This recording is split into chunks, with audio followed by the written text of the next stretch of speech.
Bro మీ పేరు? చంద్ర అన్న. ఏం చేస్తుంటారు? చదువుకుంటున్నా. సూపర్. మీరు ఇప్పుడు చదువు అయిపోయింది, కోచింగ్కి వచ్చాను. కోచింగ్ వచ్చారు, హైదరాబాద్కి కోచింగ్ వచ్చారు. ఆంధ్ర నుంచే? ఎక్కడ మీరు? ఆంధ్రా నుంచే, ప్రకాశం జిల్లా. అసలు ఆంధ్రాలోనే ఇండస్ట్రీస్ డెవలప్ అయితే కనుక ఇక్కడ దాకా రావాల్సినటువంటి పరిస్థితి ఉండేది కాదు కదా, దాని గురించి ఏం చెప్తారు? అంటే అప్పడాల కంపెనీలో చేయలేక ఇక్కడికి వచ్చాను అనమాట. అక్కడ అప్పడాల కంపెనీలో జాబులు చేయలేక హైదరాబాద్కి వచ్చి సాఫ్ట్వేర్ కోచింగ్ తీసుకుంటున్నాను. అక్కడ సాఫ్ట్వేర్ డెవలప్ చేస్తే అక్కడనే తీసుకునేవాడినేమో. అక్కడ సాఫ్ట్వేర్ అంటే అప్పడాలా? అంటే ప్రజెంట్ అసెంబ్లీలో కూడా చెప్తున్నారంటే ఆ రేంజ్లో ఉండబట్టే కదా, అంత పెద్ద కంపెనీ అయ్యి ఉండొచ్చు, కాబట్టి దాంట్లో నాకు చేయడం ఇంట్రెస్ట్ లేక ఇక్కడికి వచ్చాను అంతే. ఏంటి ప్రస్తుతం రాజకీయ పరిస్థితి గురించి ఏం చెప్తారు? ఆంధ్రప్రదేశ్ పాలిటిక్స్ బాగాలేదన్న.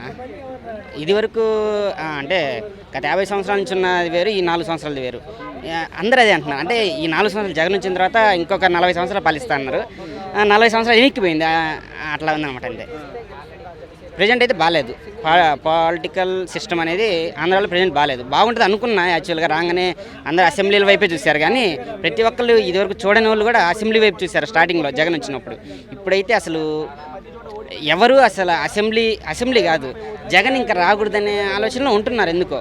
మరి వైసీపీ ఎమ్మెల్యేలు కూడా ప్రెస్ మీట్లు పెట్టి వాళ్ళ గురించి వీళ్ళ గురించి తిట్టుకోవడాలు సరిపోతుంది, కానీ ప్రజా సమస్యల మీద ఈ 4 సంవత్సరాలు ఒక్కసారైనా మాట్లాడింది లేదు కదా. యాక్చువల్గా ప్రెస్ మీట్ అంటే జగన్ పెడితే బాగుండు. అంటే ఇదివరకు చంద్రబాబు నాయుడు కానీ, రాజశేఖర రెడ్డి గారు కానీ, ఇంకోటి కోట్ల విజయ ఫస్ట్ నుంచి రామారావు గారు ఎవరైనా కానీ ప్రెస్ మీట్ ముందుకు వచ్చి మాట్లాడేటోళ్ళు. జగన్ ప్రెస్ మీట్ ముందుకు రావట్లేదు. ఎందుకంటే క్వశ్చన్ ఫేస్ చేయాల్సి వస్తే ఆ క్వశ్చన్కి నేను ఏం ఆన్సర్ చేయాలని తెలియక అతను రావట్లేదేమో మరి తెలియదు. వాళ్ళ మంత్రులు ఉన్నారు కదా, మంత్రులను కూర్చోబెడుతున్నారు.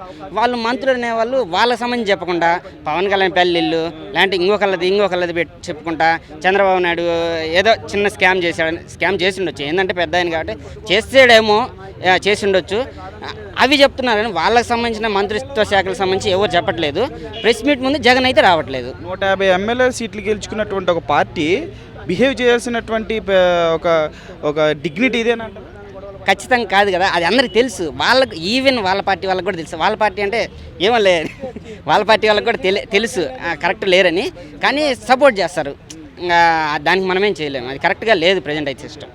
సో ఇప్పుడు టీడీపీ జనసేన ఇద్దరు కలిసి వస్తున్నాం అనేటువంటి నిర్ణయం ప్రజల్లోకి ఎలా వెళ్తుందంటారు?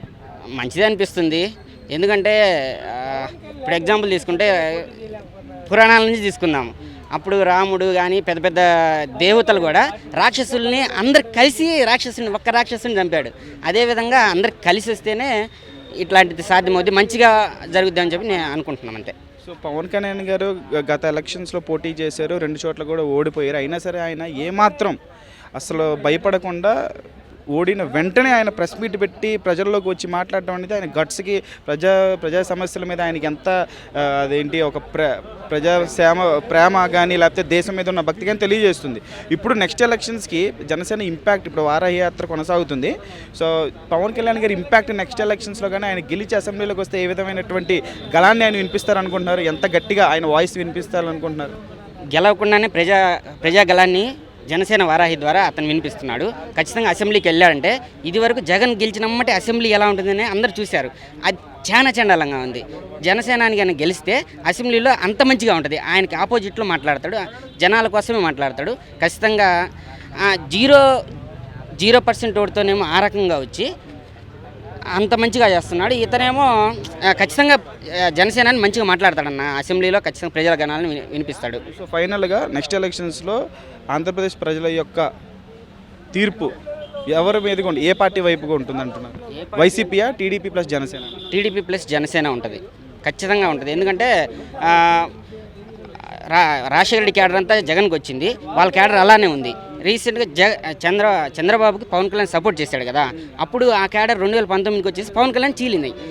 ఖచ్చితంగా ఏమైందంటే విడివిడిగా పోటీ చేస్తే జగన్కే క్యాడర్ అట్లానే ఉంది వాళ్ళ క్యాడరు. ఇద్దరు పోటీ చేశారంటే ఖచ్చితంగా జగన్ మళ్ళీ కొలాప్స్ అవుతాడు, వీళ్ళిద్దరు ప్రభుత్వం ఏర్పడుతుంది. పవన్ కళ్యాణ్ సీఎం అయితే బాగుంటుందని నేను ఆశిస్తున్నాను అంతే. పవన్ కళ్యాణ్ గారి ఫ్యాన్? ఖచ్చితంగా పవన్ కళ్యాణ్ ఫ్యాన్ ఉంటారు కదా, హైదరాబాద్ అంతా పవన్ కళ్యాణ్ పెడితే అక్కడ ఉంటారమ్మా ఫ్యాన్స్. ఖచ్చితంగా పవన్ కళ్యాణ్ ఫ్యాన్స్ ఉంటారు, ఎందుకంటే మంచితనానికి ఫ్యాన్స్ ఉంటారన్నా. అది thank you. Okay, thank you అన్న.